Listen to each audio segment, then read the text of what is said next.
عصاره‌گیری با پورتافیلتر نیکد اسپرسو ساز اهرمی چری.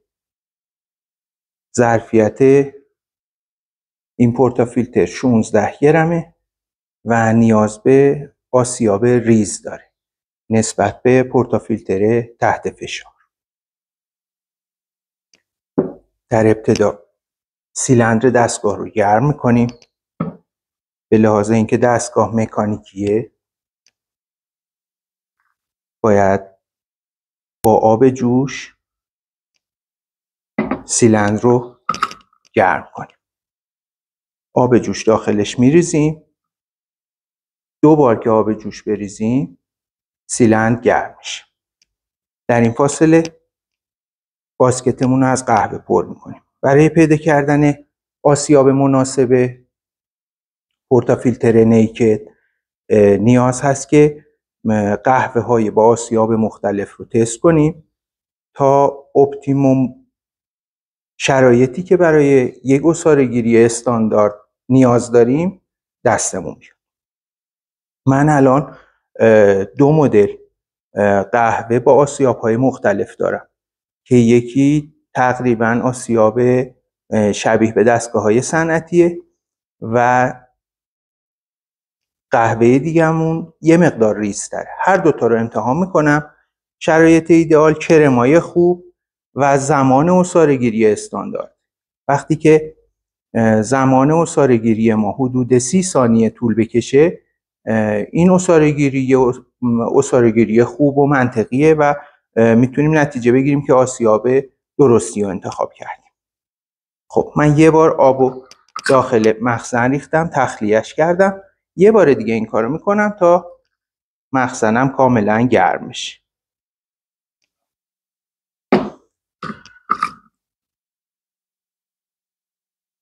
خب اول از قهوه با دونه بندی صنعتی استفاده میکنم.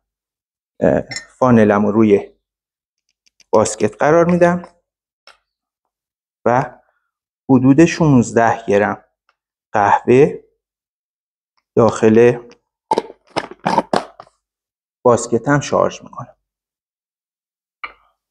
چون قهوه تازه رست و تازه آسیاب هست، برای اینکه گوله نشه و یک نواخت بشه قهوه، نیدل میزنم و خوب از هم بازش میکنم.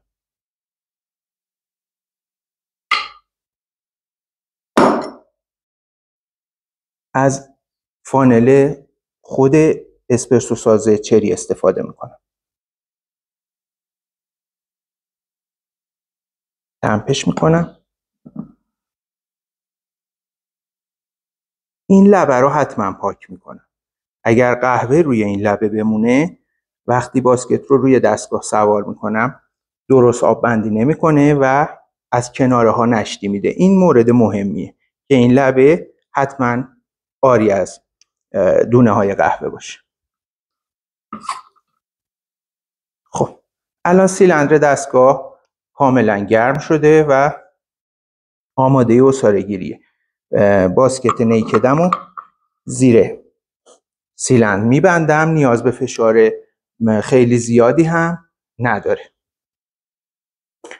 یک بار بدون پاک اسکرین عصاره‌گیری میکنم و بار بعد با پاک اسکرین تا تفاوت استفاده از پاک اسکرین مشخص بشه. وقتی باسکتمو بستم یه فنجون زیر سیلندر قرار میدم.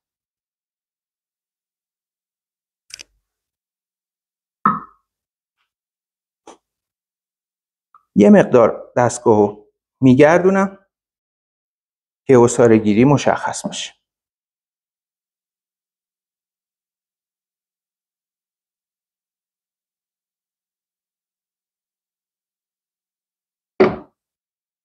اهرم رو بالا میارم تا آب بره روی قهوه.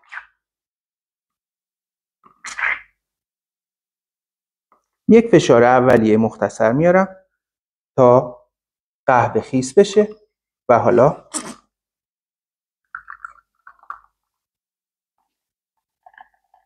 الان فشار عصاره گیریم روی 10 بار.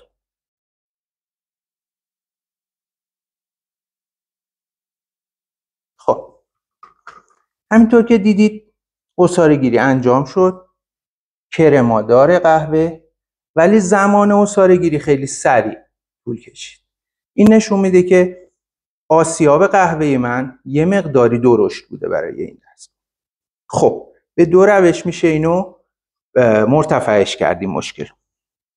روش اول اینه که ما بیایم و تمپ محکمتری انجام بدیم.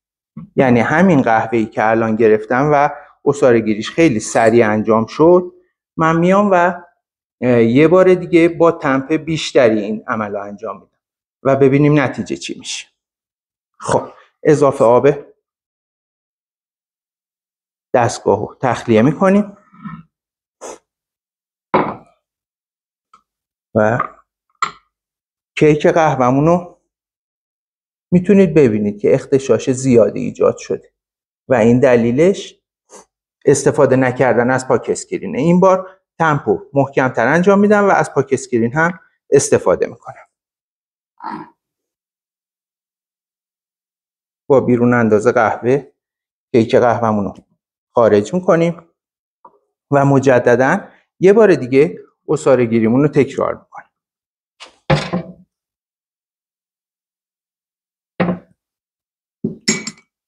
مراحل قبل رو دوباره اجرا میکنم.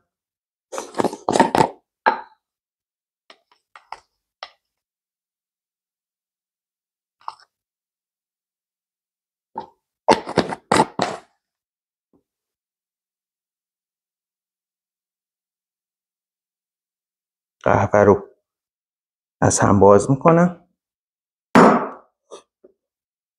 و این بار تمپ بیشتری انجام میدم. فشار بیشتری روی قهوه میارم و استفاده از پاک اسکرین سایز 51 چری. خب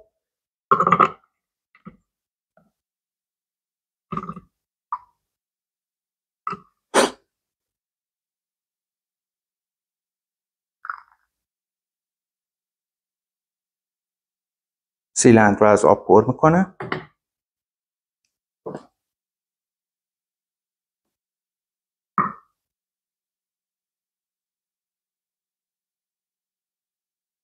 اهرمو بالا میارم، آب میره روی سطح قهوه، یک فشار مختصر میارم تا قهوه خیس بخوره. چند لحظه صبر میکنم و مجددا عصاره گیری انجام میدم. الان فشار باز روی 10 باره، ولی میبینید که خیلی یک نواختر انجام.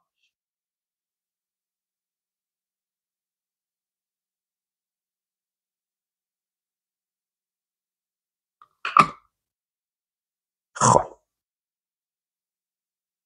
نتیجه خیلی مطلوب تره.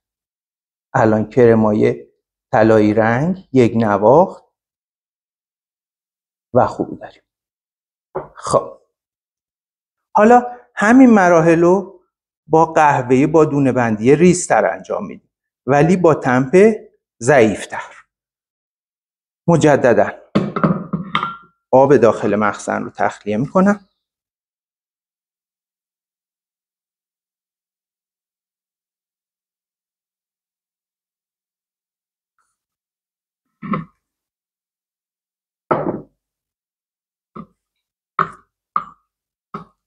و این نکته رو مد نظر داشته باشید که با پاک اسکرین اغتشاش به حداقل میرسه. کیک قهوه کاملا یک نواخت و مثل زمانی که تمپش کردیم باقی موند. مجددا کیک قهوه رو خارج میکنم. کیک قهوه هم یک نواخت و یک دست خارج میشه و کاملا خشک. خب حالا با قهوه با دونه بندی ریزتر عصاره گیری میکنم. پانل رو قرار میدم و این بار با این قهوه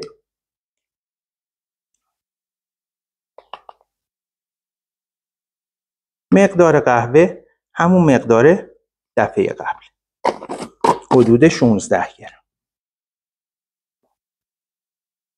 به خاطر اینکه قهوه دونه بندی ریزتری داره نیاز به پانل کردن بیشتری هم پیدا میکنه. خوب از هم بازش میکنم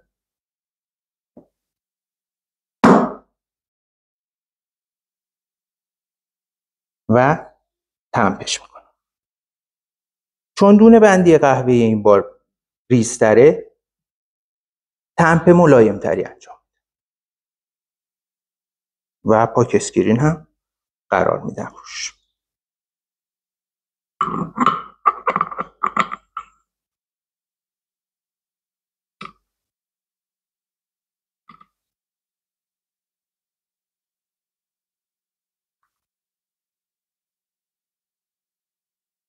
مخزن رو پر میکنم، اهرم بالا میاد، آب میره روی سر قهوه.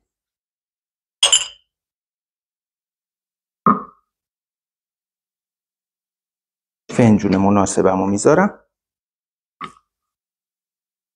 فشار ابتدایی برای خیس شدن قهوه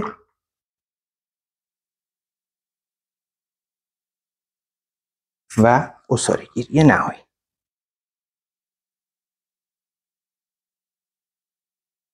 این بار همینطور که میبینید فشار زیادی نیازه برای عصاره گیری، یعنی زمان بیشتری میبره. البته عصاره گیری خیلی یک نواخت داره انجام میشه. فشار رو اضافه نکنید. در این مرحله فقط زمان بیشتری میخواد. فشار عصاره گیری من الان روی 9 بار.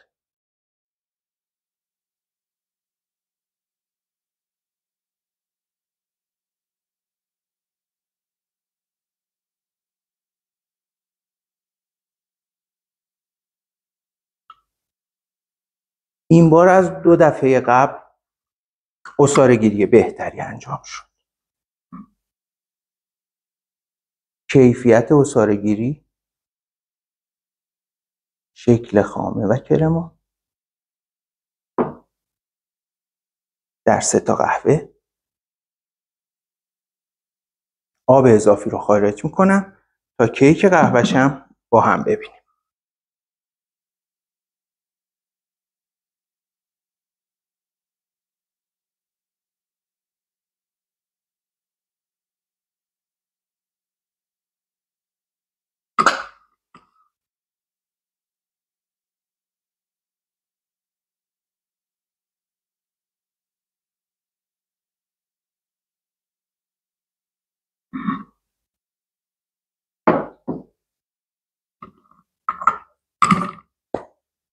پاک اسکرین رو برمیدارم و باز میبینید که کیفیت سطح کیک قهوه بسیار یک نواخت و خوب. و کیک قهوه هم اگر درست عصاره گیری شده باشه و آب کاملا تخلیه شده باشه قالبی و یک تیکه خارج میشه. همینطور که میبینید این بار هم کیک قهوه کاملا خشک و یک نواخت خارج شد.